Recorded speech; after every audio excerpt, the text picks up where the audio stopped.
ये वीडियो सिर्फ उन लोगों के लिए है जिन्हें इस बार यूके ट्रिपल एससी में सिलेक्शन या फिर कहें उत्तराखंड में सरकारी नौकरी चाहिए ही चाहिए, क्योंकि वही लोग हैं जो इस वीडियो को लास्ट तक देखेंगे। यहाँ मैंने उन्हीं के रिवीजन पर्पज से ये मैराथन वीडियो बनाया है ताकि लास्ट टाइम में वो पूरे के पूरे रीजनिंग को एक ही बार में थोड़े से क्वेश्चंस में रिवाइज कर लें।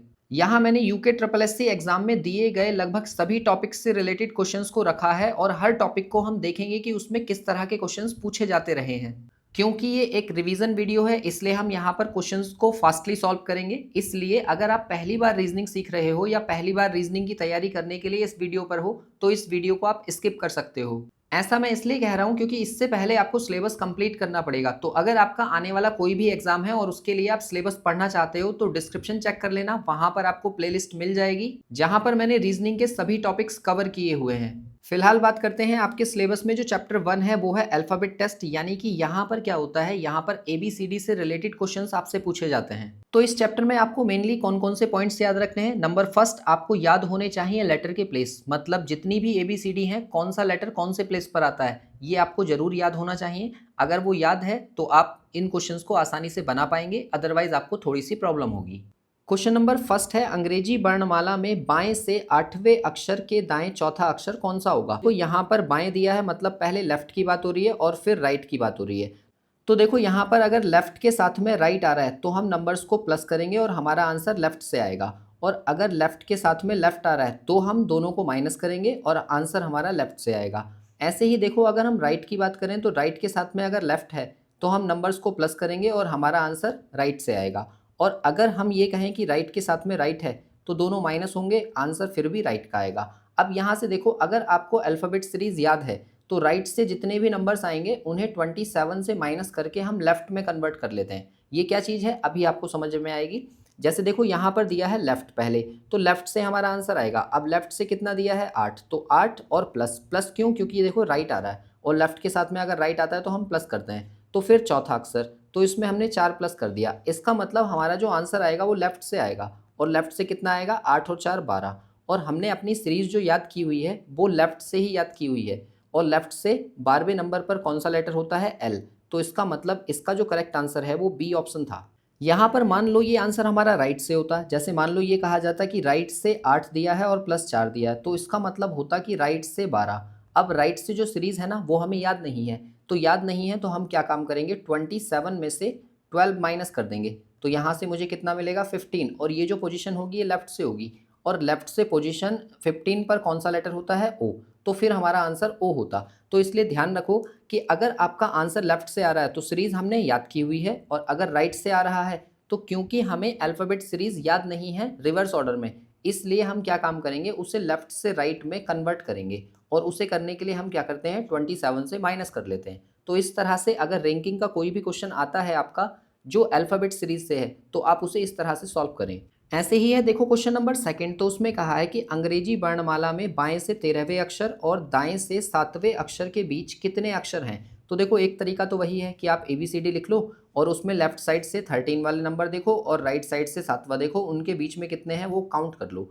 या फिर दूसरा तरीका हम इसे डायरेक्ट कैसे सॉल्व कर सकते हैं, आप ये देखो कि अगर राइट साइड से 7वें अक्षर की बात हो रही है तो राइट साइड से अगर मुझे वही लेफ्ट से बनाना हो तो अभी मैंने बताया कि 27 से माइनस कर लेंगे, इसका मतलब ये लेफ्ट से 20 होगा, 27 से हमने माइनस कर लिया, और ये ऑलरेडी हमें लेफ्ट से 13 दे रखा है, तो इन दोनों को हम माइनस करेंगे। अगर हमें माइनस करना है तो 20 से मैंने माइनस किया 13, तो यहाँ से कितना बचेगा 7। लेकिन यहाँ पर मैंने एक नंबर को 2 बार काउंट कर लिया, इसलिए इसमें से एक माइनस और कर देंगे, तो टोटल कितने बचेंगे 6। इसका मतलब इसका जो करेक्ट आंसर होगा वो बी ऑप्शन होगा। चाहे तो आप इसे चेक भी कर लो, देखो ABCDEFGHIJKLMNOPQRSTUVWXYZ। मैं इसलिए मना कर रहा हूँ क्योंकि अगर आप वहाँ पर ऐसे लिखेंगे तो आपको देर ही लगेगी। फिलहाल देखो इस क्वेश्चन को हम कैसे चेक करें। यहाँ पर दिया है देखो 13, तो 13 का मतलब M होता है, M यहाँ पर दिया हुआ है, ठीक है ये वाला। और फिर राइट साइड से 7वां, मतलब 1 2 3 4 5 6 7, तो ये T ही हमने निकाला था, देखो लेफ्ट से T 20। इसके बीच में पूछा है हमसे कितने होंगे, तो देखो एक N है, फिर O, फिर P, फिर Q है, फिर R है और फिर S है, तो टोटल कितने हो गए 1 2 3 4 5 6, तो 6 ही हमारा आंसर था, मतलब हमने B ही मार्क किया था। तो इसे आप डायरेक्ट भी सॉल्व कर सकते हैं और चाहें तो ABCD लिखकर आप इस तरह से भी सॉल्व कर सकते हैं। चलिए अगला क्वेश्चन मुझे करके बताइए, क्वेश्चन नंबर 3 का आंसर क्या होगा। देखो यहाँ पर आपको एक शब्द दिया है कि यदि बास्केट शब्द के अक्षरों को वर्णमाला क्रम में पुनः व्यवस्थित किया जाए। अब वर्णमाला क्रम होता है जैसे हमने ABCD पढ़ी है वैसे ही 26 लेटर्स। तो कह रहे हैं कि तो पुनः व्यवस्था के बाद में दाएं छोर से चौथा अक्षर निम्नलिखित में से कौन सा होगा। तो देखो इसमें एक नोट भी दिया है कि यदि कोई अक्षर एक से अधिक बार आता है, मान लो ये यहाँ पर तो सिंपली दिया हुआ है बास्केट BASKET, ठीक है। अगर मान लो इसमें से कोई ऐसा होता जो रिपीट होता तो कहा जा रहा है तो उसे पुनः व्यवस्थित करते समय समान संख्या में सम्मिलित किया जाना चाहिए, मतलब उसे एक ही बार लिख लो, इस तरह से हमसे कहा गया है। तो देखो इसे अगर हम ABCD के अकॉर्डिंग अरेंज करें तो देखो ये दूसरे नंबर पर आता है ये 1, ये 19वें पर, ये 11 पर, ये 5 और ये 20। तो देखो अगर हम इसे ABCD के अकॉर्डिंग अरेंज करें तो सबसे पहले A आएगा, फिर उसके बाद में आएगा B, और B से बड़ा क्या है E, तो ये तीसरे नंबर पर आएगा। फिर इसके बाद में K आएगा क्योंकि 11वें नंबर पर है, फिर उसके बाद 19 यानी कि S, और फिर उसके बाद में 20 यानी कि T। तो हमारा जो पैटर्न होगा ABCD के अकॉर्डिंग वो ये होगा। तो इसमें हमसे ये पूछा गया है कि बताइए दाएं छोर से चौथा अक्षर क्या होगा। अब राइट हमारा ये है, इधर से हम चौथे लेटर पर जाएंगे तो 1 2 3 4, तो इसका जो करेक्ट आंसर होगा वो E होगा, मतलब E आप A ऑप्शन में देख रहे हैं तो A मार्क करेंगे। इस तरह के बहुत सारे क्वेश्चंस आपसे पूछे जा सकते हैं, जैसे क्या आपसे ये कहा जाएगा कि बताइए यही जो अरेंजमेंट हमने यहाँ पर किया है इसमें हम बॉबल्स को बढ़ते हुए क्रम में रखेंगे, या फिर ऐसे कह दो कि बॉबल्स को बढ़ते हुए क्रम में स्टार्टिंग में अरेंज कर देना है। जैसे मान लो इसको मैं कहूँ कि A बॉबल है और E भी बॉबल है, बॉबल मतलब स्वर है ना, तो ये हमने स्टार्टिंग में रख दिए, और फिर बाकी के सारे जो हैं उनको ऐसे ही रहने दो, मतलब B ऐसे ही रहने दो, S ऐसे ही रहने दो, K ऐसे ही और T ऐसे ही। फिर आपसे कहा जाएगा कि बताइए बाएं से या दाएं से चौथा या तीसरा अक्षर कौन सा है, तो आप ये भी याद रखेंगे किस तरह से अरेंज करना है, इसके अकॉर्डिंग भी हम आंसर दे सकते हैं।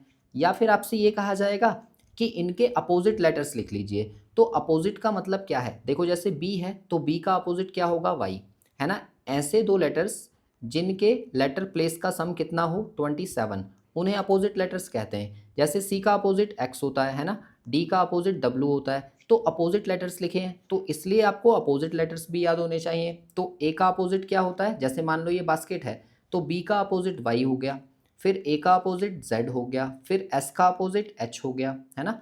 इस तरह से लिख लेंगे। K का अपोजिट P हो जाएगा, E का अपोजिट V हो जाएगा और T का अपोजिट G हो जाएगा। अब ये जो हमारा नया पैटर्न बना इसमें आपसे पूछ लेगा कि बताइए बाएं से तीसरा या बाएं से चौथा अक्षर कौन सा है। तो इस तरह के क्वेश्चंस बहुत सारे पैटर्न बन सकते हैं और ये सभी पैटर्न्स आपको बनाने आने चाहिए। सिर्फ और सिर्फ क्या करना है, लैंग्वेज को ध्यान से पढ़ना है और उसके बेस पर आंसर देना है। और आपसे सिंपली क्वेश्चन भी पूछा जा सकता है, जैसे क्वेश्चन नंबर 4 आपसे कहा गया है कि शब्द कंप्यूटर में दाएं से तीसरा अक्षर कौन सा होगा। अब यहाँ पर ये सिंपली क्या लिखा है, कंप्यूटर, PUTER। अब इसमें हमसे राइट साइड, ये जो इधर वाली साइड है ना ये राइट साइड है और ये जो इधर वाली साइड है ये लेफ्ट साइड है। ये आपको दो बातें याद रखनी है कि अगर हमसे कहा जा रहा है लेफ्ट से गिनना है तो इधर से जाइए और अगर राइट से गिनना है तो इधर से जाइए। तो फिर आपसे कहा जा रहा है कि बताइए तीसरा कौन सा होगा, तो आप कहोगे 1 2 3, तो तीसरा T है, इसका मतलब T ही इसका आंसर होगा। तो यहाँ से बहुत सारे पैटर्न बन सकते हैं। ये कंप्यूटर को अरेंज करवा सकता है बढ़ते हुए क्रम में भी और घटते हुए क्रम में भी, और फिर पूछा जा सकता है कि बताइए कि कौन सा होगा, लेफ्ट से कौन सा है, राइट से कौन सा है। तो इस तरह के रैंकिंग के क्वेश्चंस बड़े बड़े वर्ड्स में भी आपसे पूछे जा सकते हैं, इसलिए ध्यान रखना इस तरह की प्रैक्टिस आपको की हुई होनी चाहिए। कई बार क्या करेगा, वो लेटर्स को हटवाएगा। जैसे मान लो क्वेश्चन नंबर 5 को देखो। क्वेश्चन नंबर 5 में आपसे कहा गया है कि यदि ए से शुरू करते हुए प्रत्येक दूसरा अक्षर हटा दिया जाए तो बताइए कि कौन सा अक्षर बाएं से छठे स्थान के दाएं तीसरा होगा, है ना। अब देखो ये जो क्वेश्चन है ना, हालांकि इसका मैंने लॉन्ग वीडियो बना रखा है, अगर आप इसे डिटेल में देखना चाहें तो आप जाकर डिस्क्रिप्शन से देख सकते हैं उस वीडियो को। फिलहाल देखो अगर हम इसे जल्दी से करें तो कैसे सॉल्व होगा। इसमें ये कहा गया है कि ए से शुरू करते हुए प्रत्येक दूसरा अक्षर हटा दिया जाए। अब मैंने सीरीज याद कर रखी है, जैसे इसको पता चला तो मुझे पता है कि जो भी आएगा उसमें इंटू 2 करना है, वही मेरा आंसर होगा लेफ्ट से। अब ये जो ट्रिक है, ट्रिक की हेल्प से हमें क्या फ़ायदा मिलेगा, देखो मेरे से कहा गया लेफ्ट, अब लेफ्ट से मैंने यहाँ 6 लिखा और फिर उसके राइट। अभी मैंने बताया कि लेफ्ट और राइट हैं तो दोनों प्लस हो जाएंगे, तो प्लस कर लिया मैंने कितना 3, तो यहाँ से कितना हो गया, लेफ्ट से 9 हो गया। अब बस हमें सिर्फ क्या करना है, 9 में 2 से इंटू करना है। 9 में 2 से इंटू कर दिया तो लेफ्ट से कितना हो गया 18, और लेफ्ट से 18 क्या होता है r। तो हमारा आंसर डायरेक्ट क्या आ जाएगा r। लेकिन जिस व्यक्ति को नहीं पता कि ये ट्रिक मैंने इंटू 2 करके कैसे बनाई है, तो वो व्यक्ति क्या करेगा, a से शुरू करते हुए ABCD लिखेगा पहले। जैसे मानो यहाँ लिखा मैंने ABCD EFGHIJKL MNOPQRSTUVWXYZ। अब यहाँ से देखो सबसे वो क्या पहले क्या गलती करेगा कि ए से शुरू करते हुए प्रत्येक दूसरा अक्षर हटा दिया जाए। तो पहले ए को ही हटाना है, फिर सी को हटाना है, फिर ई को, ऐसे ही अगला नंबर, अगला, फिर इससे अगला, इससे अगला। इस तरह से आप देखोगे कि ये एक एक लेटर करके हमने सारे एक को छोड़कर एक हटा दिए हैं। तो जो अब हमारी नई सीरीज़ बनी वो सीरीज़ क्या बन रही है, बी बन रही है, फिर डी है, फिर उसके बाद में एफ है, फिर एच है, फिर जे, फिर एल है, फिर एन है, फिर पी आर टी, और फिर उसके बाद में वी है, फिर एक्स है, फिर जेड है। तो देखो टोटल लेटर्स होते हैं हमारे पास 26, और उसमें से मैंने 13 लेटर्स कट कर दिए, तो यहाँ से कितने बचे 13। अब जो 13 वाली ये सीरीज़ है इसमें हमसे कहा गया है कि बाएं से छठा अक्षर। तो देखो बाएं से छठा अक्षर हम गिनेंगे 1 2 3 4 5 6, यानी कि एल, और फिर उसके दाएं तीसरा, मतलब 1 2 3, तो आर। अब हमारा आंसर आर आएगा, तो आर ही हमने मार्क किया है। अब आप खुद सोचो कि जिसने ये सीखा हुआ है वो ज़्यादा बेटर है, या जो इतनी देर में इसको लिखेगा वो जल्दी आंसर लेकर आएगा। दोनों के आंसर आ रहे हैं, बट ये सीखना जरूरी क्यों होता है वो मैं आपको बता चुका हूँ। फिलहाल इसका जो करेक्ट आंसर है वो ऑप्शन सी है। इसके बाद देखिए क्वेश्चन नंबर 6 को। तो question number 6 again most important question है। यहाँ पर कहा गया है कि शब्द एजुकेशन है में ऐसे कितने अक्षर युग्म हैं जिनके मध्य उतने ही अक्षर हैं जितने अंग्रेजी वर्णमाला में होते हैं। तो अगर ये क्वेश्चन आपको आता है तो जल्दी से आप फटाफट इसको लगाइए और बताइए कि आंसर क्या होगा, और अगर नहीं आता है तो देखो मैं कैसे सॉल्व कर रहा हूँ। यहाँ पर हमने लिखा EDUCATION। अब पहली चीज़ देखो यहाँ पर लिखा है वर्णमाला। तो वर्णमाला का मतलब ये है कि अब मुझे इसमें देखने हैं कि वर्णमाला में कितने पेयर बनते हैं। ये पेयर फॉर्मेशन चैप्टर से है, मैंने अलग से वीडियो बना रखा है, डिस्क्रिप्शन में आप देख लेना। फिलहाल यहाँ पर इसको हम कैसे सॉल्व करेंगे, देखो जैसे ABCD है तो मैंने यहाँ लिखा ABCD, है ना। अब मैंने ये कहा कि ए के और डी के बीच में जो हमारी रियल वाली ABCD की जो सीरीज़ है उसमें 2 लेटर्स आते हैं, B और C। तो अगर मान लो कोई वर्ड हमें दिया हुआ है और उसमें A और D कहीं पर लिखे हुए हैं और बीच में कुछ भी आए, मुझे उससे कोई मतलब नहीं है, लेकिन ये ऐसे करके कहीं पर दिख रहा है कि 2 ही लेटर्स हैं, तो मैं उसे एक पेयर में काउंट कर लूँगा। बस यही चीज़ सोचकर हमें यहाँ पर पेयर बनाने हैं। तो पेयर कैसे बनने हैं, देखो ई के बाद में आता है F, फिर GHIJKLM, जिससे मैचिंग होगी सिर्फ वो ही पेयर बनाएगा, बाकी के पेयर नहीं बनाएंगे। इसके बाद देखिए DEFGHIJK, यहाँ से भी कोई पेयर नहीं बना। फिर U से स्टार्ट करो, UVWXYZ, अब Z जैसे ही आ जाए ना उसके आगे नहीं जाना है। फिर CDEFGH, यहाँ पर भी कोई पेयर नहीं है। ABCDE, यहाँ से भी कोई पेयर नहीं। TUVW, कोई पेयर नहीं। IJK नहीं बना। OP, तो यहाँ से हमने देखा कि लेफ़्ट से राइट जब हम जा रहे थे तो हमें कोई भी पेयर नहीं मिला। अब देखो यहाँ पर याद रखने वाली बात क्या है, अगर यहाँ पर लिखा होता वर्णमाला क्रम, इसके साथ में एक चीज़ और ऐड होती क्रम, तो फिर मेरा आंसर होता 0। लेकिन यहाँ पर वर्णमाला क्रम ऐड नहीं है, इसलिए इसका मतलब ये है कि हम इसे रिवर्स में भी चेक करेंगे, और रिवर्स में जो चेक करने के बाद में पेयर आएंगे उन्हें इन वाले पेयर्स में ऐड कर लेंगे। तो रिवर्स में चेक करो। अब रिवर्स में जब आप चेक करोगे तो देखो NO, तो पहला ही पेयर हमें यहाँ पर मिल गया, N के बाद में O ही आता है, तो ये पेयर मिल गया, मतलब एक पेयर हो गया। फिर PQRSTUV, कोई पेयर नहीं। फिर इसके बाद में O से स्टार्ट करो तो OPQRSTUV, कोई पेयर नहीं बना। फिर I से देखो IJKLMNO, कोई पेयर नहीं। फिर T को देखो तो TUVWXY, कोई पेयर नहीं। इस तरह से आप देख रहे हो, देखो यहाँ पर C है तो इससे भी कोई पेयर नहीं बनेगा। ऐसे ही U है, U से भी कोई पेयर नहीं बनेगा क्योंकि बड़ा लेटर नहीं है। फिर D के बाद में E, DE, तो दूसरा पेयर हमें यहाँ से मिल गया कि D के साथ में E का एक पेयर बन जाएगा। अब D का E के साथ में एक पेयर बन गया, एक O का N के साथ में बन गया, तो टोटल पेयर मेरे कितने हो गए 2। तो इसका जो करेक्ट आंसर होगा वो 2 होगा, क्योंकि हमने जब राइट से लेफ़्ट की तरफ देखा तो 2 पेयर मिले और लेफ़्ट से राइट की तरफ जा रहे थे तो 0 पेयर मिल रहे थे, इसलिए दोनों को हमने कंबाइन कर दिया और हमारा आंसर आ गया 2। आई होप ये क्वेश्चन आपको समझ में आ गया होगा, मोस्ट इंपॉर्टेंट है और कई बार आपके एग्जाम में ये क्वेश्चन पूछा गया है। अब मुझे यहाँ से एक कमेंट करके बताओ कि एक शब्द है पॉपुलेशन, POPULATION। पॉपुलेशन शब्द में कितने ऐसे अक्षर युग्म हैं जिनके मध्य उतने ही अक्षर होते हैं जितने अंग्रेजी वर्णमाला में होते हैं। तो ये एक वर्ड है, जल्दी से इसको लिखो और इसमें काउंट करके मुझे कमेंट करके बताओ कि इसके अंदर कितने होते हैं। इसके बाद देखिए नेक्स्ट क्वेश्चन आपके सामने है कि उस शब्द की पहचान करो जिसे यस्टरडे शब्द के अक्षरों का उपयोग करके नहीं बनाया जा सकता। अब देखो इस क्वेश्चन में ना ज़्यादातर बच्चों से क्या मिस्टेक होती है, वो ये नहीं पढ़ पाते हैं ठीक से, है ना, और क्वेश्चन गलत हो जाता है। फिलहाल आपको ध्यान से क्वेश्चन पढ़ना है और फिर ही उसका आंसर देना है। तो यहाँ पर आपसे कहा है कि यस्टरडे शब्द के लेटर्स को यूज़ करिए और बताइए कौन सा वाला नहीं बनेगा। तो देखो यहाँ पर ना सी नहीं बनेगा, क्योंकि इसके अंदर मुझे क्या दिख रहा है, पी, और पी यस्टरडे में कहीं पर भी नहीं आता, तो इसका मतलब सी ऑप्शन जो है वो इसका करेक्ट आंसर है। इसके बाद देखिए क्वेश्चन नंबर 8 को, तो उसमें कहा है कि एक विशिष्ट कूट भाषा में रेन को हमने लिखा है ये, और ऐसे ही स्नो को लिखा है ये। तो आप बताइए कि क्लाउड को कैसे लिखा जाएगा। पहले तो आप यही सोचो कि क्लाउड को लिखेंगे कैसे। तो कोडिंग हमें पता करने के लिए आप ये देखो कि यहाँ लिखा है रेन। अब रेन जो लिखा है उसमें NANIAR लिखा हुआ है। तो आप ये देखो जो स्टार्टिंग में था वो सबसे लास्ट में है, फिर सेकंड लास्ट, फिर उससे, और जो सबसे लास्ट में वो स्टार्टिंग में।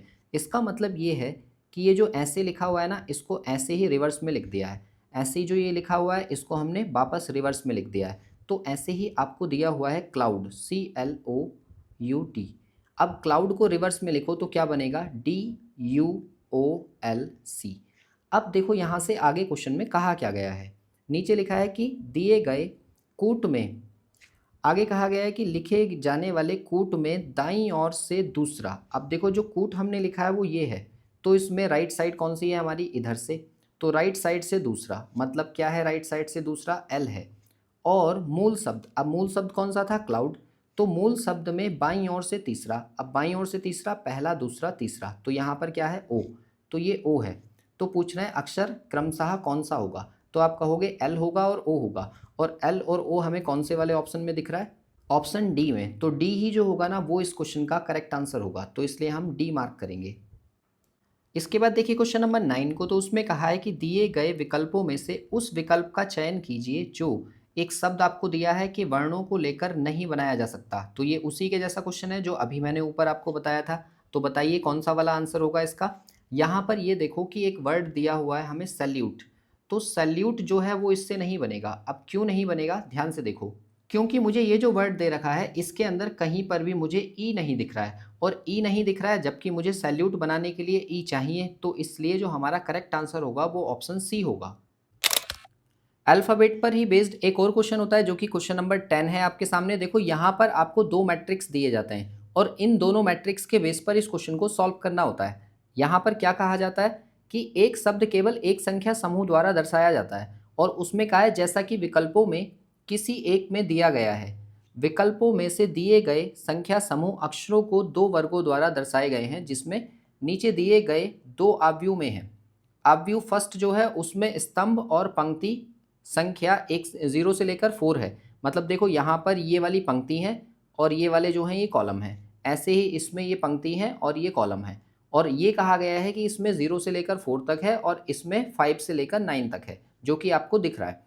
आगे कहा गया है कि इन आव्यूह में से एक अक्षर को पहले उसकी पंक्ति और फिर उसके बाद में उसके स्तंभ द्वारा दर्शाया गया है।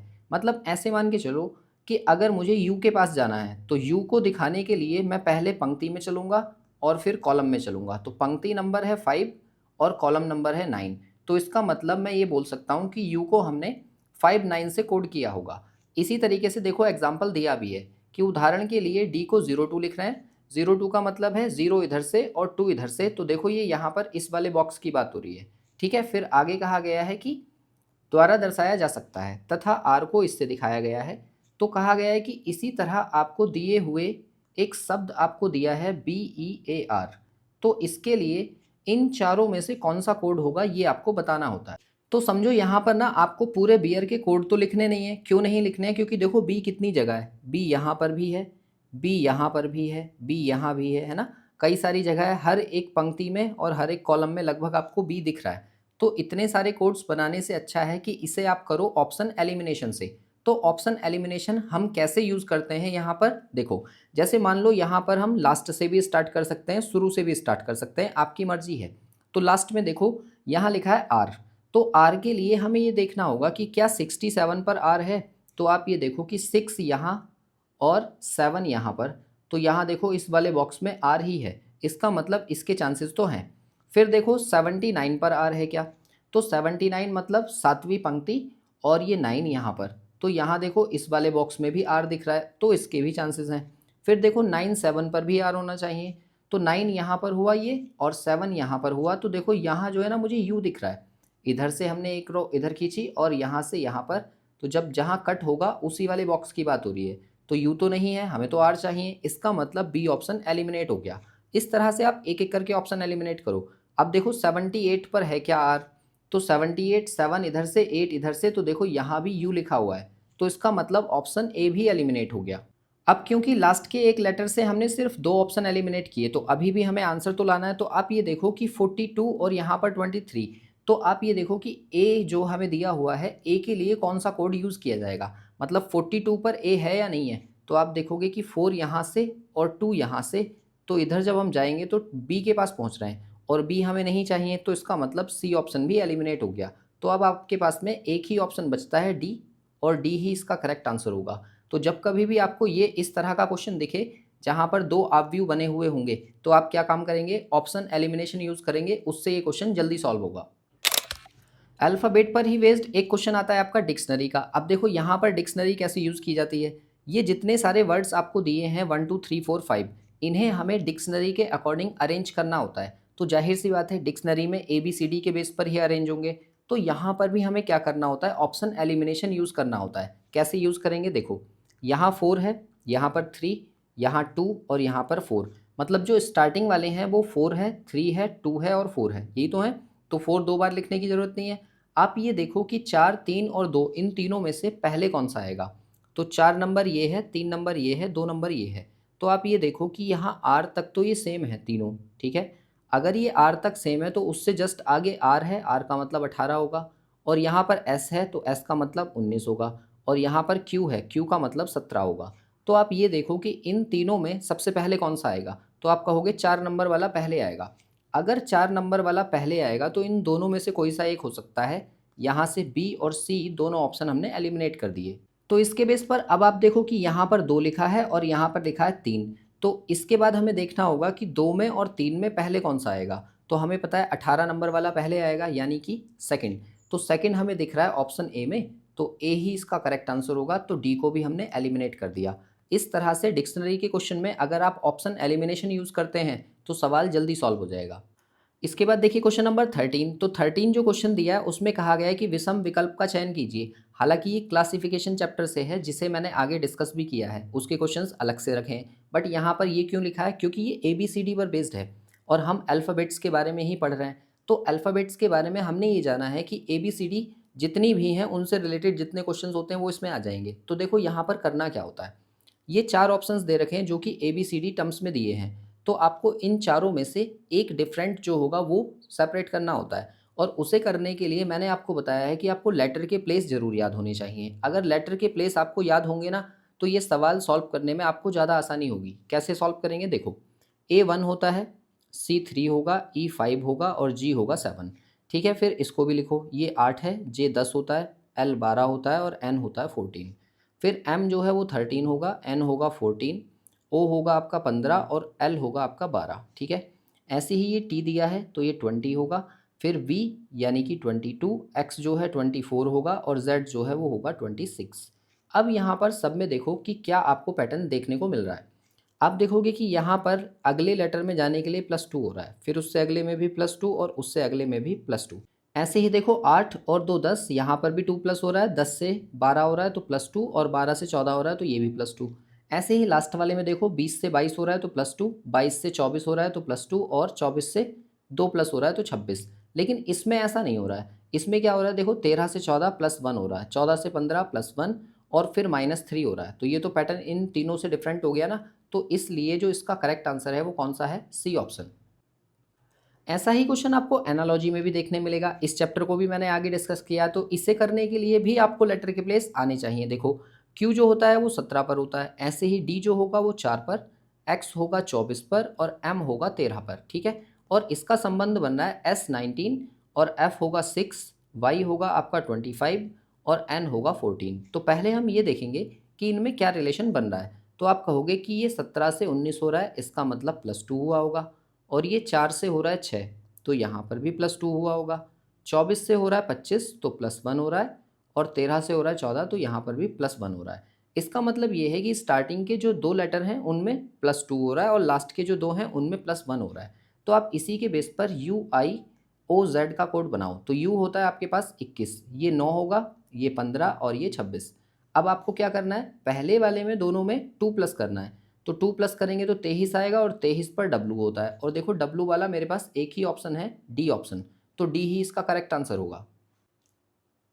अल्फ़ाबेट पर बेस्ड कोडिंग डिकोडिंग चैप्टर भी है, जिसको आगे मैंने डिस्कस किया है। यहाँ पर क्या कहा जाता है कि एक वर्ड आपको दिया हुआ है JOSEPH, जोसफ, और इसको हमने कोड किया है किससे, FKOALD से, ठीक है। तो आपसे पूछा जाता है कि बताइए ये जो लिखा है GEORGE, जॉर्ज, तो इसको आप किससे कोड करेंगे। तो देखो यहाँ पर भी क्या चीज़ है, अगर आपको लेटर के प्लेस याद हैं तो फटाफट उनको लिख लो। ये होता है 10 पर, फिर ये 15, ये 19, ये हो जाएगा आपका 5, ये 16 और ये 8। ऐसे ही इसे भी लिखो, तो ये 6 पर होगा, ये 11, ये 15, ये 1, ये 12 और ये 4। क्योंकि हमें कोड इसका भी बनाना है तो इसे भी लिख लो, ये 7 पर होगा, ये 5, ये 15, ये 18, ये 7 और ये 5। अब यहाँ पर देखो लॉजिक बन क्या रहा है।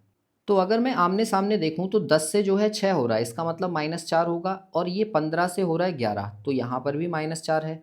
ऐसे ही 19 से 15 हुआ है तो -4 है। और 5 से 1 हुआ है तो -4। ऐसे ही 16 से 12 हुआ है तो -4 और 8 से 4 हुआ है तो -4। इसका मतलब ये है कि आमने सामने बढ़ते हुए हम -4 का लॉजिक इसमें लगा रहे हैं। तो आप यहाँ पर भी क्या काम करो, -4 के अकॉर्डिंग इसको बना दो। जी में से अगर मैं -4 करूँ तो सी मिलेगा, यानी कि 3 नंबर।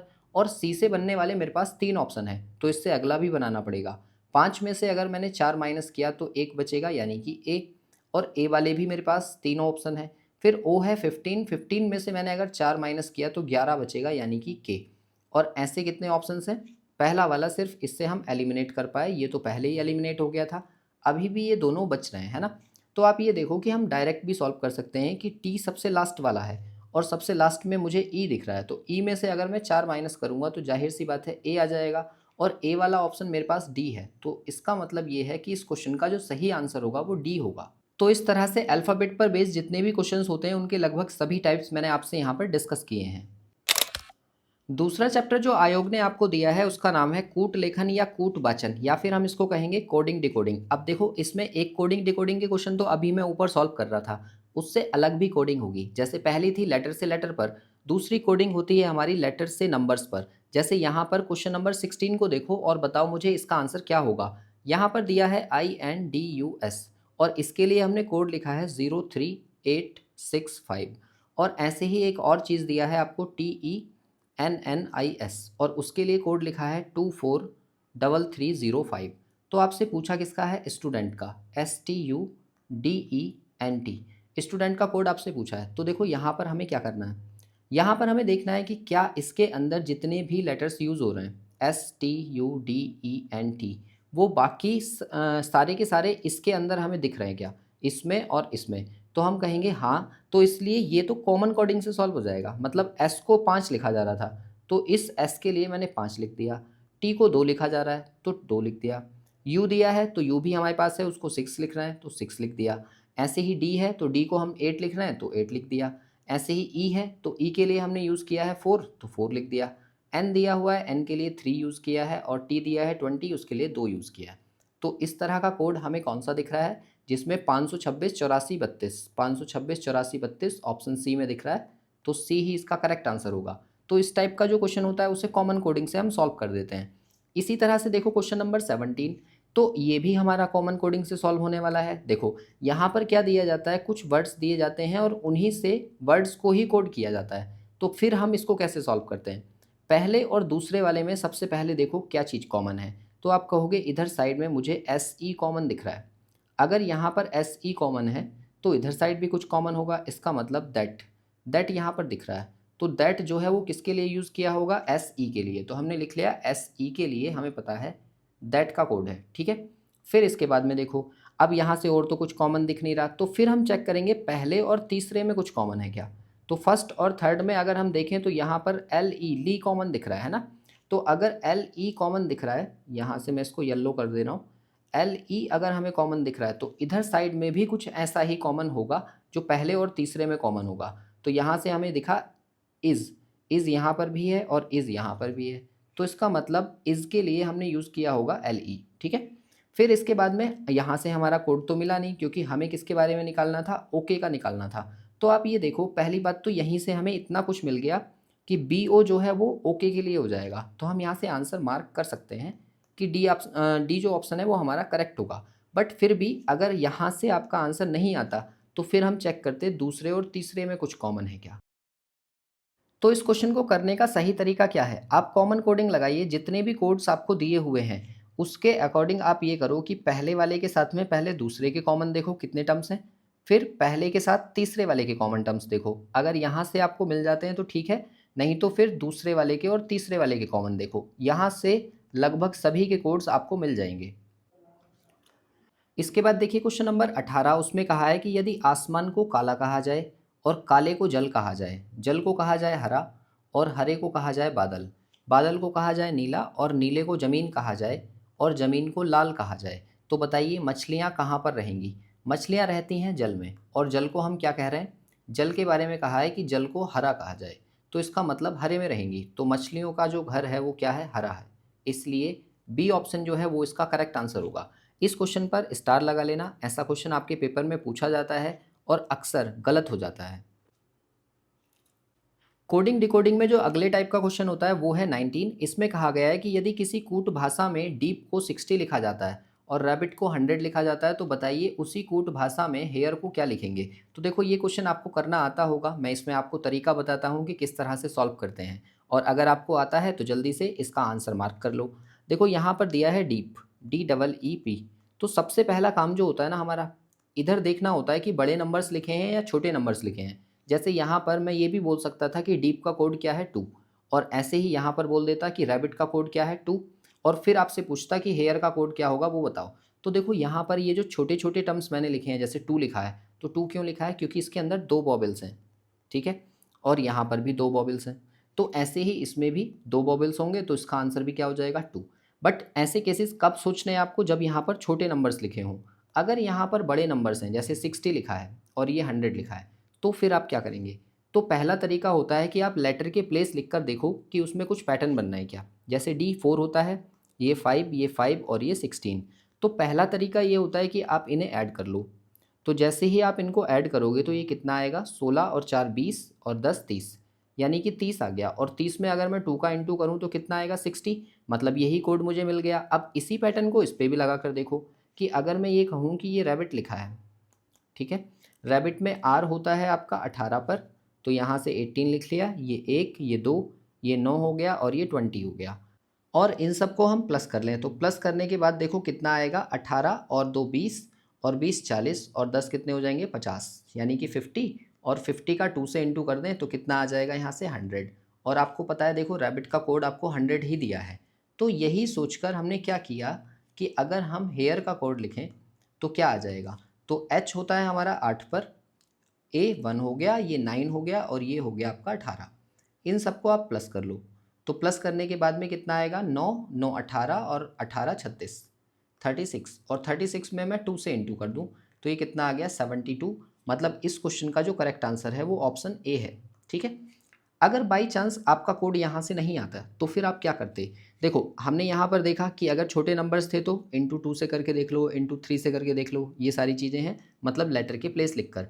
लेकिन अगर यहाँ से आंसर नहीं आता तो फिर हम ट्राई करते इसके अपोजिट लेटर्स। अपोजिट लेटर्स मतलब जैसे ये लिखा है DEEP, डीप, ठीक है, और डीप का कोड हमें 60 दे रखा है और हमें यहाँ से कोड नहीं मिलता बाई चांस, तो फिर मैं कहता कि डी का अपोजिट होता है डब्लू, ई का अपोजिट बी होता है, ई का अपोजिट बी होता है और पी का अपोजिट के होता है। अब हम चेक करेंगे इन सब के लेटर के प्लेस लिखकर उन्हें ऐड करके या फिर उनको मल्टीप्लाई करके। तो ये दो ही लॉजिक हैं जो ज़्यादातर इन क्वेश्चंस में लगते हैं। आपके सामने अगर इस तरह का क्वेश्चन आता है तो पहले आप इसके लेटर के प्लेस को लिखकर ट्राई करो, और नहीं कोई लॉजिक मिलता है तो फिर उनके अपोजिट लेटर्स लिखो और फिर उससे ट्राई करो। लेकिन अगर आपको ऐसा क्वेश्चन मिले जहाँ पर नंबर ऑफ लेटर्स से कहीं ज़्यादा आपको कोड्स दे रखे हैं, तो देखो फिर लॉजिक कैसे लगते हैं। जैसे यहाँ पर दिया हुआ है एलेक्स, ठीक है। अब एलेक्स में आपको ये पता है कि यहाँ पर कितने सारे डिजिट्स लिखे हैं, तो देखो इसमें दो तरीके की मेनली लॉजिक लगते हैं। पहला लॉजिक जो इससे अलग है वो मैं आपको बताता हूँ कि ए से जस्ट पिछला और जस्ट बाद का इन दोनों नंबर्स के कोड लिखो। ए से जस्ट पहले जेड आता है तो उसका 26 लिख लिया, और ए के जस्ट बाद में क्या आता है बी, उसको लिख लिया 02, है ना। ऐसे ही एल से ठीक पहले और एल के बाद, एल से ठीक पहले आता है के तो 11, और एल के ठीक बाद 13 तो ये 13, और ऐसे ही ई से ठीक पहले आएगा क्या डी, तो उसको लिखा 04 और इसके बाद में आएगा एफ 06, एक्स से ठीक पहले 23 और एक्स के ठीक बाद में वाई यानी कि 25। तो देखो ये इस तरह का कोड बन सकता है। लेकिन यहाँ क्या दिया हुआ है, ऐसे कोड्स भी बनते हैं, और यहाँ पर दिया हुआ है ALEX। तो वास्तव में यहाँ क्या दे रखा है, देखो यहाँ पर ये 4 थे और ये टोटल नंबर्स दे रखे हैं मुझे 12, मतलब 001 और 144 और दिया है 025 और एक दिया है 576। तो इनमें क्या किया गया है, यहाँ 3 का पेयर है, ये 3 का पेयर है, ये 3 का और ये 3 का। तो हुआ ये है कि ए 1 होता है तो 1 का स्क्वायर किया तो ये आ गया, ये 12 है तो 12 का स्क्वायर 144, ऐसे ही ये 5 है तो 5 का स्क्वायर 25, और ये है यहाँ पर 24 तो 24 का स्क्वायर होता है 576। तो इस तरह से ये स्क्वायर लिखे हुए हैं। तो इसलिए इस क्वेश्चन का जो हमारा आंसर होगा वो क्या बनेगा, यहाँ दिया है SUD, तो S होता है 19 और U होता है आपका 21 और D होता है आपका 4। इनके स्क्वायर्स बना दो, तो इनके स्क्वायर्स क्या बनेंगे, 19 का स्क्वायर हो जाएगा 361, 21 का स्क्वायर हो जाएगा 441 और 4 का स्क्वायर हो जाएगा 016। और इस तरह का कोड हमें कौन सा दिख रहा है, ऑप्शन डी। तो डी ही इसका करेक्ट आंसर है। इसके बाद देखिए अगला जो सिलेबस में चैप्टर आपको दिया है वो है भिन्नता की पहचान या फिर वर्गीकरण। वर्गीकरण मैंने अपनी तरफ से लिखा है क्योंकि भिन्नता की पहचान में ऐसे आते हैं कि 3 जो ग्रुप्स होंगे वो सेम बनेंगे और एक बनेगा अलग, है ना। और वर्गीकरण में भी इसी टाइप के क्वेश्चंस आते हैं, बट यहाँ पर वर्ड्स की बात होगी और वर्गीकरण में हम लेटर्स की बात करेंगे या फिर नंबर्स की बात करेंगे। तो क्वेश्चन नंबर 21 को देखो, उसका आंसर क्या होगा। यहाँ पर कहा है निर्देश, सलाह, परामर्श और सुझाव, इन चारों में डिफरेंट क्या है। तो देखो सलाह जो होता है वो भी एडवाइस है, परामर्श देना वो भी एडवाइस है, सुझाव देना वो भी एडवाइस है, लेकिन निर्देश देना ये एक तरीके का इंस्ट्रक्शन है, तो इसलिए हम ए ऑप्शन इसमें डिफरेंट मानते हैं। ऐसे ही देखो बी को, यहाँ पर कहा गया है कि चाचा और भतीजा, पिता और पुत्री, भाई और बहन और ससुर और दामाद, इन चारों में कौन सा ग्रुप डिफरेंट होगा। तो आप कहोगे भाई और बहन जो है ना ये एक ही ग्रुप का है, मतलब एक ही जनरेशन का ग्रुप है, और ये जो है ये 2 जनरेशन का है, ये भी 2 जनरेशन है और ये भी 2 जनरेशन है, इसलिए सी ऑप्शन जो है वो हमारा करेक्ट हो जाएगा। ऐसे ही देखो इसमें 23 में कि इनमें से कौन सा डिफरेंट है, तो यहाँ पर दिया है एडमिरल, ब्रिगेडियर और कर्नल और मेजर। तो आपको पता है कि एडमिरल को छोड़कर बाकी के जो हैं ये सारे थल सेना के एक रैंक दे रखे हैं। क्वेश्चन नंबर 24 को देखो, तो उसमें कहा है कि 3 विकल्प किसी रूप से समान है, चौथा वाला डिफरेंट है, बताओ क्या होगा। तो देखो इसमें का क्वेश्चन अभी जस्ट मैंने ऊपर आपको कराया था, अगर आपको लेटर के प्लेस याद हैं तो उन्हें लिख लो। ये 23 है, एक्स 24 होता है, यू हो जाएगा आपका 21 और वी हो जाएगा 22। ऐसे ही इसे देखो, यू होगा 21, ये 20 हो जाएगा, एस हो जाएगा 19 और आर 18। ऐसे ही जे 10 होगा, आई होगा 9, एच हो जाएगा 8 और जी हो जाएगा 7। फिर यहाँ पर देखो ये 14 हो गया, ये 13 और ये 12 हो गया और ये 11। तो आप ये देखो कि लेटर के प्लेस जैसे ही आपने लिखे आपको पता चल गया कि ये तो एक एक करके घटते जा रहे हैं। जैसे 21 से 20, फिर -1, फिर -1, ऐसे ही ये -1 -1 -1, ये भी -1 -1 -1। लेकिन यहाँ पर क्या हो रहा है, देखो यहाँ पर 23 से 24 और फिर से 21 आ गया, तो यहाँ तो -1 नहीं हुआ ना, इसलिए ए ऑप्शन जो है ना वो इनमें डिफरेंट होगा। एक और क्वेश्चन देखिए 25, उसमें कहा है कि विषम का चयन कीजिए। अब देखो यहाँ पर नंबर्स लिखे हुए होते हैं, तो नंबर्स के केस में आपको क्या ध्यान रखना है, देखो इसमें ना कुछ प्रायोरिटी आपको ध्यान रखनी है। जैसे सबसे पहली प्रायोरिटी प्राइम नंबर को जाती है, ठीक है, प्राइम मतलब अभाज्य संख्याओं को। फिर उसके बाद में देखो कोई क्यूब का लॉजिक लग रहा है तो क्यूब का लॉजिक लगाओ, नहीं तो स्क्वायर का लॉजिक लगेगा। ठीक है।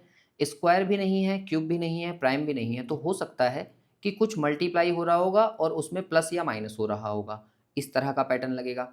अगर ये पैटर्न भी नहीं लग रहा है तो हो सकता है यहाँ पर फिर सब्सट्रैक्शन का कोई लॉजिक लग रहा है, मतलब घटाने का। वो भी नहीं लग रहा है तो फिर एडिशन का कुछ खेल होगा, और एडिशन भी नहीं है तो फिर आ जाएगा हमारा इलॉजिकल, मतलब कोई भी लॉजिक अगर नहीं लग रहा है तो फिर इस तरह से, है ना।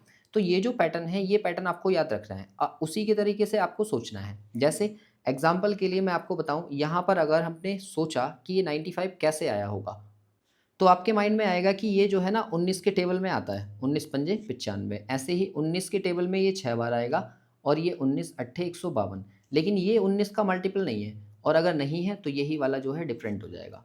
इसी पर बेस्ड होता है हमारा चैप्टर 4, जो कि एनालॉजी है, या फिर इसको हम कहते हैं सदृश्यता। इसमें क्या करना होता है, 3 तरीके के क्वेश्चंस पूछे जाते हैं, वर्ड्स पर आधारित, नंबर्स पर आधारित और अल्फ़ाबेट पर आधारित। और तीनों तरीके के क्वेश्चन में एक ही चीज़ है कि पहले जो 2 नंबर्स या ग्रुप या फिर कोई भी वर्ड्स दे रखे हैं, उनके बीच में जो भी रिलेशन है वही उससे अगले से निकालना होता है हमें। तो देखो यहाँ पर लिखा है ऊष्मा, और ऊष्मा की यूनिट होती है कैलोरी। तो आपको पता है कि ध्वनि किस में नपती है, डेसिबल में, तो इसलिए ए ऑप्शन जो है वो इसका करेक्ट आंसर हो जाएगा। ठीक है। इस टाइप के क्वेश्चंस करने के लिए आपकी जीके थोड़ी सी स्ट्रांग होनी चाहिए, क्योंकि अगर आपने साइंस नहीं पढ़ी है, थोड़ी सी जीके के क्वेश्चंस नहीं पता, कैपिटल्स नहीं पता है कि क्या है, कौन से देश की कौन सी करेंसी है ये नहीं पता है, तो फिर ये क्वेश्चंस करने में आपको प्रॉब्लम होती है और ये क्वेश्चंस छूट भी जाते हैं फिर। फिलहाल देखिए क्वेश्चन नंबर 27, तो इसका क्या आंसर होगा। देखो यहाँ पर ये 16 है और ये 64 है, तो मैं इसको ये बोलूँगा कि ये 4 का स्क्वायर है 16, और एक लिखा है 4 का क्यूब, तो ये दोनों आपस में इस तरह से रिलेट कर रहे हैं। तो ऐसे ही आप देखो कि ये 7 का स्क्वायर है, तो मैं क्या करूँ, 7 का क्यूब कर दूँ, और 7 का क्यूब कितना हो जाएगा, 343, यानी कि बी ऑप्शन इसका करेक्ट हो जाएगा। अच्छा, इन क्वेश्चंस के लिए आपको एक चीज़ याद रखनी है, आपको क्यूब याद होने चाहिए कम से कम 1 से लेकर 20 तक के, तो ये आप याद कर लो। और नंबर 2, आपको स्क्वायर याद होने चाहिए कम से कम 1 से लेकर 25 तक के, तो ये 2 चीज़ें आपको याद करनी है। और तीसरी, पहाड़े यानी कि टेबल आपको याद होने चाहिए कम से कम 2 से लेकर 25 तक के। ये चीज़ अगर आप याद कर लेते हो तो काफ़ी सारी हेल्प आपको मिलेगी इस टाइप के क्वेश्चंस करने में। क्वेश्चन नंबर 28 को देखो, तो ये जो है एनालॉजी का, इससे जो रिलेशन इसका है वही इसका रिलेशन किससे होगा, इसके बारे में ऊपर मैंने डिस्कस कर लिया, और ये क्वेश्चन भी वही है, तो आप इसको सॉल्व कर लीजिए।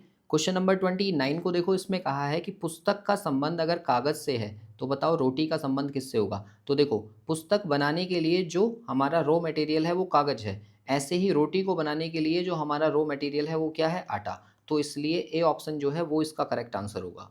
ऐसे ही देखो 30, अब 30 क्या है, एनालॉजी के जितने भी क्वेश्चंस होते हैं ना, उनमें हमें लॉजिक लगाने पड़ते हैं। जैसे मैंने अभी आपको सिखाया था कि लॉजिक हमने लगा कर देखा, तो हमने ट्राई किया स्क्वायर या फिर क्यूब या फिर प्राइम नंबर्स, अगर उनसे हमें लॉजिक नहीं मिला तब हम आगे बढ़ते हैं। जैसे मान के चलो इस वाले क्वेश्चन को अगर मैं देखूँ, तो ये नंबर्स मुझे square numbers, sorry cube numbers के पास में दिख रहे हैं। जैसे मान लो 9 है, तो 9 को मैं कहूँगा कि 2 का क्यूब कर दो तो 8 आएगा, और प्लस 1 कर दो तो 9 बन जाएगा। ऐसे ही 28 दिया हुआ है, तो आप कहोगे 3 का क्यूब कर दो और उसमें 1 ऐड कर दो तो ये बन जाएगा। लेकिन अगर हम 56 को देखें, तो 56 किसी भी नंबर के आसपास, क्यूब के आसपास नहीं है ना।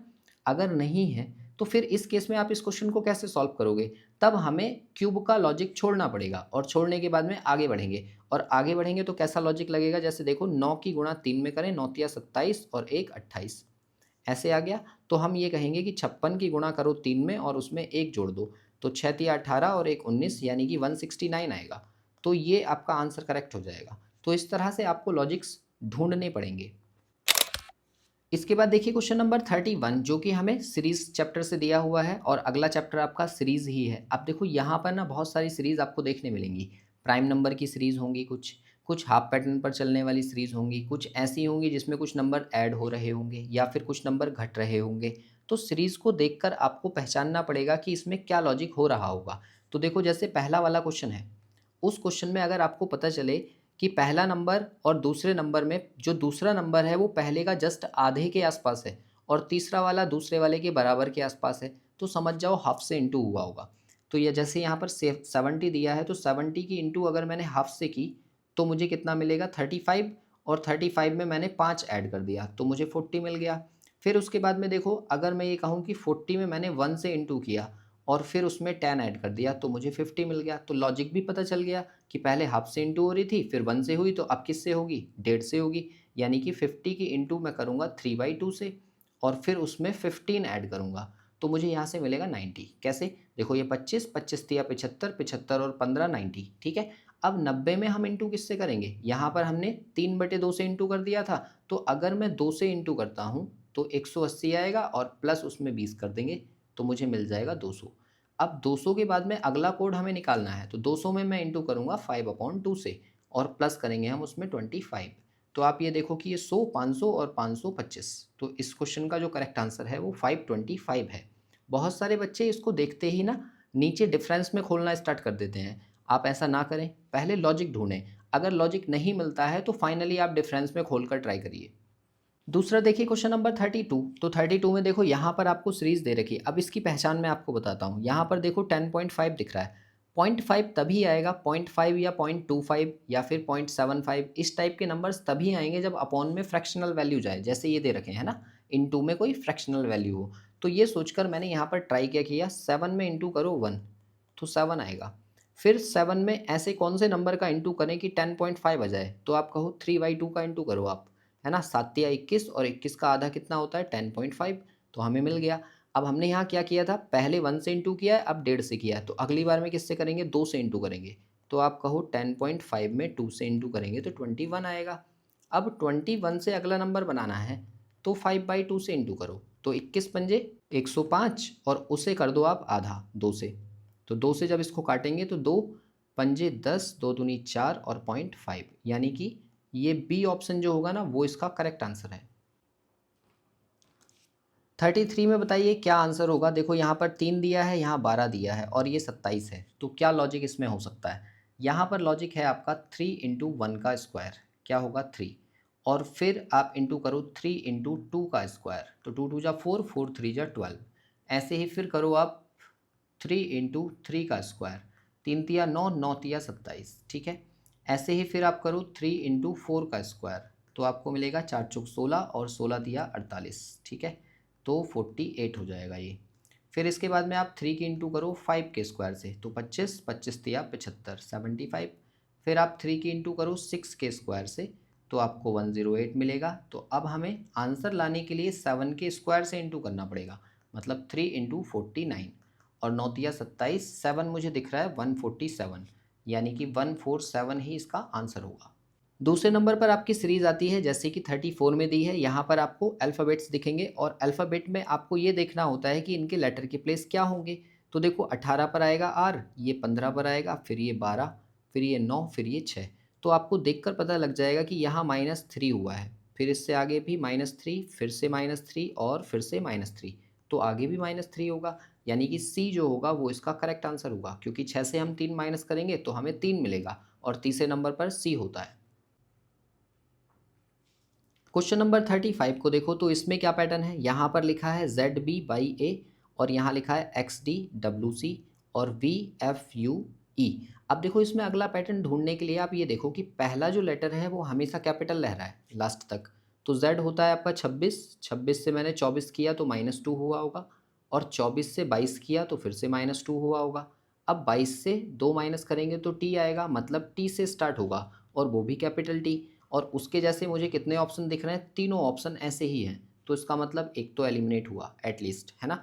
फिर इसके बाद में देखो बी। अब नेक्स्ट जो लेटर है ना वो हमारा स्मॉल लेटर है, तो पहले बी था तो बी 2 होता है, फिर इसके बाद में डी बन गया वो, तो 2 प्लस हो गया। फिर डी में हमने 2 प्लस कर दिया तो 6 हो गया। फिर अगली बार में फिर से हम क्या करेंगे, 2 प्लस कर देंगे, तो एफ में 2 प्लस करेंगे तो एच आएगा, क्योंकि 8 पे है तो स्मॉल एच बनाएंगे। इससे हमारा ए ऑप्शन भी एलिमिनेट हो गया और बाकी के 2 बचे। फिर इसके बाद अगले को देखो, अगला जो है वो कैपिटल है और कैपिटल यहाँ पर भी मुझे एस दिख रहा है और यहाँ पर भी एस दिख रहा है, सॉरी, ठीक है। तो ये दोनों अगर एस हैं तो जाहिर सी बात है एस ही आएगा। तो हम सिर्फ लास्ट वाले को देखेंगे। ए दिया हुआ है, ए के बाद सी दिया हुआ है, ठीक है।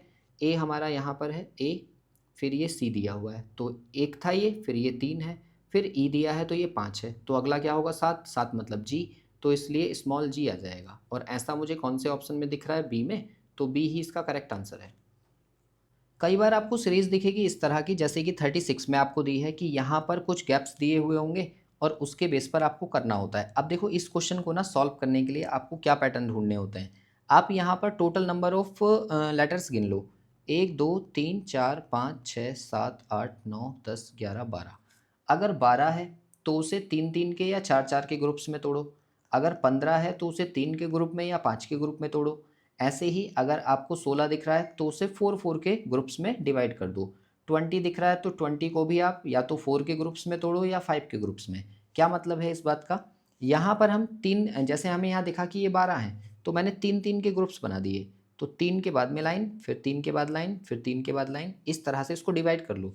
जैसे ही आप डिवाइड करोगे तो आपको ना पैटर्न ऐसे ही दिख जाएगा। जैसे देखो, यहाँ तीनों बी हो सकते हैं और यहाँ तीनों ए हो सकते हैं, फिर से तीनों ए, फिर से तीनों बी। तो आपको पता चल गया कि ये जो पैटर्न बन रहा है ये ए बन रहा है, फिर बी बन रहा है, ऐसे ही ए बन रहा है और फिर बी बन रहा है। इस तरह के पैटर्न हमने बना लिए और इससे हमें कोड पता चल जाएगा कि हमने क्या कोड लिखा था। देखो, पहली बार में ए लिखा था, फिर दूसरी बार में बी लिखा था, फिर तीसरी बार में ए और चौथी बार में बी। यानी कि ए बी जो होगा वो हमारा आंसर होगा, मतलब ए ऑप्शन जो है वो इसका करेक्ट आंसर था। तो इस तरह की सीरीज सॉल्व करने के लिए आपको क्या करना होता है, इन्हें इन ग्रुप्स में डिवाइड कर दो और डिवाइड करने के बाद में आप एक एक करके ऑप्शन चेक कर लो कि कौन सा वाला पैटर्न बनेगा। जो रिपीट हो रहा होगा वही पैटर्न बनेगा और उसी के बेस पर हमारा आंसर आ जाएगा। इसके बाद देखिए क्वेश्चन नंबर 37। तो इसका आंसर मुझे कमेंट करके बताओ जल्दी से, क्या होगा इसका आंसर। यहाँ पर दिया हुआ है देखो MN, दो स्टार्टिंग के लेटर स्मॉल, बाकी के कैपिटल। यहाँ पर दो कैपिटल, फिर स्मॉल, तो अब कैसे आएंगे कैपिटल लेटर्स। और कैपिटल लेटर्स वाला बी ऑप्शन तो एलिमिनेट हो जाएगा क्योंकि ये तो स्टार्टिंग में स्मॉल से स्टार्ट हो रहा है। फिर उसके बाद देखो, आधे लेटर्स स्मॉल हैं आधे कैपिटल हैं, तो इसका मतलब सारे कैपिटल भी नहीं आ सकते, तो सी ऑप्शन भी मैंने एलिमिनेट कर दिया। अब बचते हैं मेरे पास ये दोनों। अब इन दोनों के बेस पर ये देखो कि स्टार्टिंग में तो BC है और स्टार्टिंग में BC है, तो इसलिए आप स्टार्टिंग के दो लेटर्स पर काम मत करो। उससे अगले को देखो, देखो यहाँ स्मॉल डी दे रखा है, यहाँ ई, ये एफ, और यहाँ भी क्या है DEF। अब क्योंकि आपको ये पता है कि स्टार्टिंग के दो ही स्मॉल में है, बाकी सारे कैपिटल हैं, और फिर यहाँ पर 3 है और यहाँ पर भी 3 का ग्रुप है, तो मतलब 3 का ग्रुप एक साथ चलेगा, तो इसलिए इसका जो करेक्ट आंसर होगा वो ऑप्शन ए होगा। मतलब स्टार्टिंग के दोनों कैपिटल और लास्ट के तीनों स्मॉल, तो इसलिए ए इसका करेक्ट आंसर है। इसके बाद देखिए चैप्टर 6 जो आपके सिलेबस का है वो है क्रम व्यवस्था परीक्षण या फिर रैंकिंग टेस्ट, और उसमें किस तरह के क्वेश्चंस आपसे पूछे जाते हैं। कुछ डेटा आपको दिया जाता है कि एक पंक्ति में या फिर एक स्तंभ में कुछ लोग बैठे हैं और उनकी पोजीशन पर बेस्ड आपसे क्वेश्चंस किए जाते हैं। जैसे यहाँ पर क्वेश्चन नंबर 38 को देखो, इसका क्या आंसर होगा। कहा गया है कि एक पंक्ति में अनमोल बाएं से 9वें स्थान पर है तथा रमेश जो है वो दाएं से 10वें स्थान पर है।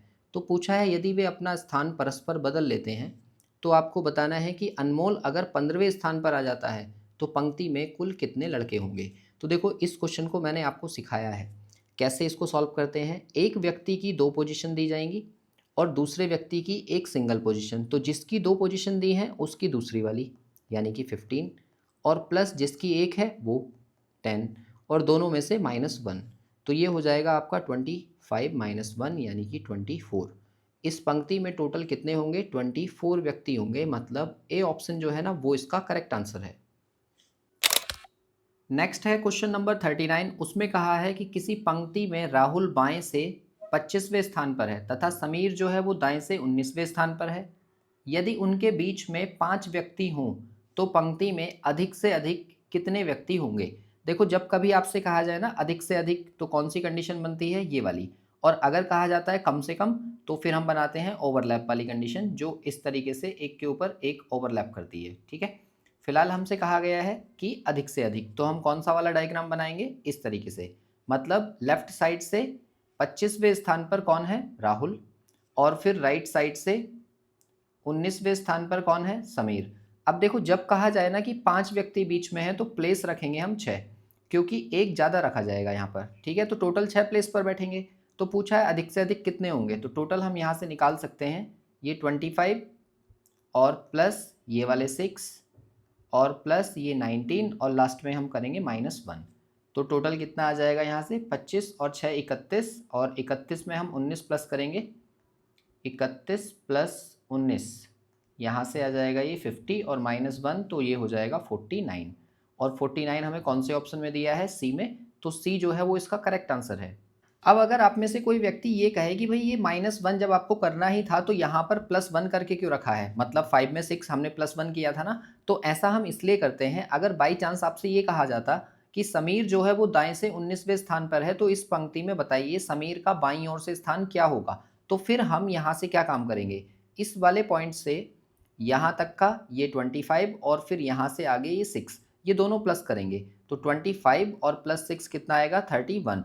तो 31 जो प्लेस होगा ना वो हमारा समीर का स्थान होगा, जो कि लेफ्ट साइड से है। ऐसे ही कहा जाता है अगर राहुल का स्थान जो है वो बाईं ओर से 25वां है, तो दाईं ओर से स्थान कितना होगा। तब हम कहेंगे कि यहाँ से लेकर यहाँ तक ये 19 और 19 में 6 प्लस करेंगे तो 19 और +6 कितना हो जाएगा, 25। तो ये हमारा आंसर होगा, इसलिए हम यहाँ पर +1 करके रखते हैं। इसके बाद देखिए क्वेश्चन नंबर 40 को, तो उसमें कहा है कि एक पंक्ति में राम बाएं से 8वें और कमल जो है वो दाएं से 16वें स्थान पर है। यदि राम 2 स्थान बाईं ओर चला जाए और कमल 7 स्थान दाईं ओर चला जाए तो दोनों के बीच में 12 लड़के होंगे। तो पंक्ति में कुल कितने लड़के होंगे ये आपको बताना है। तो देखो, एक व्यक्ति बाएं से 8वें स्थान पर है और दूसरा व्यक्ति जो है वो दाएं से 16वें स्थान पर है। तो टोटल ये हो गए। और फिर कहा है कि राम जो है 2 स्थान बाईं ओर चला जाए। अब जो पहला व्यक्ति था वो राम था, ये आर से हम इसको दिखा रहे हैं और कमल को के से दिखा रहे हैं। अगर 2 स्थान बाईं ओर जाने की बात हो रही है तो स्थान ये हो जाएगा, ठीक है, यानी कि वो 6 प्लेस पर होगा। और ऐसे ही कमल के बारे में कहा जा रहा है 7 स्थान दाईं ओर, तो अगर ये 7 स्थान इधर साइड में चला जाएगा तो देखो पहले 16वें स्थान पर था, अब 16 में से 7 मैंने माइनस कर दिए तो 9 बचे। तो यहाँ से लेकर यहाँ तक 9 स्थान हो गए। फिर हमसे ये कहा गया है कि दोनों के बीच में 12 लड़के हैं, तो 12 लड़के बैठेंगे कितने प्लेस पर, 13 प्लेस पर। मतलब यहाँ से लेकर यहाँ तक जो प्लेस है वो कितने हैं, 13। अब फिर सबको ऐड कर दो तो यहाँ से टोटल निकल आएगा, मतलब 6 + 13 + 9 और लास्ट में करेंगे हम -1 टोटल निकालने के लिए। तो 9 और 6 15 और 15 में 13 हम प्लस करेंगे तो आएगा 28 और 28 - 1 यानी कि 27। तो 27 जो होगा ना वो इस क्वेश्चन का करेक्ट आंसर होगा, मतलब ऑप्शन ए। अगर कोई व्यक्ति सोचे कि इसमें हमने ये ओवरलैप करती हुई कंडीशन क्यों नहीं बनाई, तो अगर मैं ओवरलैप करती हुई कंडीशन बना भी देता हूं तो देखो यहाँ से लेफ्ट से लेकर यहाँ तक 8 ही व्यक्ति हैं और अगर ओवरलैप करेंगे तो बीच में 12 लड़के नहीं आ सकते, इसलिए यही वाली कंडीशन बन सकती है, दूसरी पॉसिबल है ही नहीं। इसके बाद देखिए क्वेश्चन नंबर 41 को, तो उसमें कहा है एक पंक्ति में सोनी बाएं से 11वें स्थान पर है और पिंकी जो है वो दाएं से 10वें स्थान पर है। यदि काजल उन दोनों के ठीक बीच में बैठी है तब आप बताइए पंक्ति में कम से कम कितनी लड़कियां हैं। अब देखो यहाँ पर बोला ना कम से कम, तो कम से कम के लिए हम बनाएंगे ओवरलैप की कंडीशन। और ओवरलैप कैसे करेगा, इस तरीके से, ऐसे करके और ऐसे करके। ये कंडीशन हमने पहले ही कंसिडर कर ली। कहा है सोनी बाईं ओर से 11वें स्थान पर, तो लेफ्ट पॉइंट ये है, 11वें स्थान पर कौन है, ये सोनी, यानी कि एस से रिप्रेजेंट कर रहे हैं। और फिर कह रहे हैं पिंकी जो है वो दाईं ओर से 10वें स्थान पर, तो ये है पिंकी और इसका प्लेस कौन सा है, 10। ठीक है, ये हमने राइट साइड से माना है। फिर कहा है यदि काजल, काजल उन दोनों के ठीक बीच में है। अब यहाँ पर ना काजल के साथ में केवल वर्ड नहीं है, अगर सिर्फ केवल वर्ड होता तो मैं सिर्फ काजल को बीच में बैठा देता और 2 व्यक्ति यहाँ पर कंसीडर किए जाते, लेकिन उसने कहा है कि काजल, अब केवल वर्ड नहीं है, इसलिए हम क्या काम करेंगे, यहाँ 2 नंबर्स हैं, एक 10 है और दूसरा है 11। इन दोनों में से छोटा नंबर 10 हुआ और उससे जस्ट छोटा सम संख्या यानी कि 8। तो मुझे इस बीच वाले प्लेस में यहाँ पर 8 प्लेस मानने पड़ेंगे और 8 प्लेस अगर हम मान लेते हैं तो टोटल कितने हो जाएंगे, देखो यहाँ से लेकर यहाँ तक के जो हैं ये टोटल हैं 11 और 11 में से मैंने ये 8 जो है माइनस कर दिए, तो इधर कितने बचे, 3 प्लेस बचे। अब हम सारे ऐड करेंगे, कहाँ से कहाँ तक के, यहाँ से लेकर यहाँ तक के ये 3 प्लेस और प्लस इसके नीचे यहाँ से यहाँ तक के जो प्लेस हैं ये टोटल 10 हैं, तो ये 10 हो गए और लास्ट में करेंगे -1 टोटल निकालने के लिए, तो कितना हो जाएगा ये 13 - 1 यानी कि 12। तो इस पंक्ति में मिनिमम जो है वो कितनी लड़कियां होंगी, 12, मतलब बी ऑप्शन जो है ना वो इसका करेक्ट आंसर है। इसके बाद देखिए नेक्स्ट जो चैप्टर है वो है डायरेक्शन टेस्ट यानी कि दिशा परीक्षण, और ये बहुत ही आसान चैप्टर है। एक क्वेश्चन डेफिनेटली आपके पेपर में इसमें से दिखता है। देखो क्वेश्चन नंबर 42 को देखो, उसमें कहा है कि एक व्यक्ति दक्षिण की ओर मुंह करके खड़ा है, ठीक है। तो हमने कहा कि साउथ नीचे होता है, तो नीचे की साइड मुंह करके उस व्यक्ति को हमने खड़ा कर दिया। वह वामाव्रत दिशा में 135 डिग्री घूमता है। अब देखो 2 दिशाएं हैं, एक है दक्षिणाव्रत, एक है वामाव्रत। तो दक्षिणाव्रत होता है क्लॉकवाइज यानी कि घड़ी की दिशा में, और वामाव्रत होता है एंटी क्लॉकवाइज यानी कि घड़ी की विपरीत दिशा में। तो हमसे कहा जा रहा है कि 135 डिग्री एंटी क्लॉकवाइज घूम रहा है, और फिर कहा है कि 180 डिग्री दक्षिणाव्रत घूमता है, मतलब 180 डिग्री क्लॉकवाइज घूम रहा है। और फिर कहा है कि अब बताइए वह किस दिशा की ओर मुंह करके खड़ा है। तो देखो आपको ऐसे क्वेश्चन में क्या करना होता है, जो एंटी क्लॉकवाइज वाले हैं ना उन्हें क्लॉकवाइज वालों में से माइनस कर दो, तो यहाँ पर कितने बच जाएंगे 45 डिग्री, और बचेंगे उसके जिसके ज़्यादा होंगे। तो यहाँ देखो 180 ज़्यादा दिख रहा है, इसका मतलब क्लॉकवाइज। तो आपको करना क्या होता है, यहाँ से ये जो डायरेक्शन हमने बनाई थी साउथ जो कि नीचे की साइड में है, इसे आप घुमा दो 45 डिग्री क्लॉकवाइज, तो 45 डिग्री इधर की साइड को जाएंगे, और इधर की साइड जाएंगे तो हमारी डायरेक्शन होगी ये वाली, ठीक है। और इस डायरेक्शन को हम क्या कहते हैं, नीचे मतलब साउथ और पीछे की साइड में मतलब वेस्ट, यानी कि दक्षिण पश्चिम। तो हमारा जो इसका आंसर होगा वो हो जाएगा सी ऑप्शन। तो सी ही इसका करेक्ट आंसर है। देखिए क्वेश्चन नंबर 43, तो 43 का आंसर क्या होगा, एक व्यक्ति पूर्व की ओर 1 किलोमीटर चलता है। तो हमने यहाँ से मान लिया कि ईस्ट डायरेक्शन इधर है और ये 1 किलोमीटर चल दिया। फिर कहा है फिर वह दक्षिण की ओर मुड़कर 5 किलोमीटर चलता है। अब नीचे की साइड साउथ है हमारा, तो यहाँ पर हमने इसको घुमाया और 5 किलोमीटर चला दिया। वह पुनः पूर्व की ओर मुड़ता है और 2 किलोमीटर चलता है। अब फिर से वो इधर घूमा और उसको हमने कितना चला दिया, 2 किलोमीटर। फिर कहा है तत्पश्चात वह उत्तर की ओर मुड़कर 9 किलोमीटर जाता है। अब देखो यहाँ से जब वो ऊपर भेजेंगे ना तो उसको हम ऊपर तक पहुँचा देंगे, क्योंकि 5 तो यहाँ से यहाँ तक की वैल्यू आ गई। मतलब अगर मैं डॉटेड लाइन ये यहाँ पर अटैच करूँ तो ये 5 है, तो ऊपर को 4 और एक्स्ट्रा बच गई। तो पूछ रहे हैं वह प्रारंभिक स्थान से कितनी दूर है। अब ये जो डिस्टेंस पूछी है ना उसने, वो ये वाली पूछी है, यहाँ से लेकर यहाँ तक की दूरी, ये वाली, ठीक है। तो इसे निकालने के लिए आप ये देखो कि नीचे की साइड में यहाँ से लेकर यहाँ तक की जो टोटल डिस्टेंस हो गई वो कितनी हो गई, 1 किलोमीटर ये थी, 2 किलोमीटर ये, तो टोटल 3 हो गई। और इधर साइड में कितनी बची थी, ये 4, और ये 90 डिग्री राइट एंगल ट्राइंगल। तो राइट एंगल ट्राइंगल में अगर यहाँ पर 3 और यहाँ पर 4 है, तो हमने याद किया हुआ है कि ट्रिपलेट 5 के साथ में बनती है, मतलब 3, 4 और 5 की ट्रिपलेट होती है। तो इसलिए हमने याद किया कि 5 किलोमीटर आंसर होगा। इसका मतलब बी ऑप्शन जो है ना वो करेक्ट है। 3, 4 ही ट्रिपलेट हैं जो आपको याद रखनी होती हैं, आप याद कर लो। 3, 4, 5 की ट्रिपलेट होती है, ऐसे ही 6, 8 और 10 की ट्रिपलेट होती है। इन्हीं में क्वेश्चन ज़्यादा घूमता रहता है ना। 5, 12 और 13 की ट्रिपलेट होती है, ऐसे ही 9, 40 और 41 की ट्रिपलेट होती है। यही वाली ट्रिपलेट हैं जिसमें ज़्यादा से ज़्यादा क्वेश्चंस आपसे पूछे जाते हैं।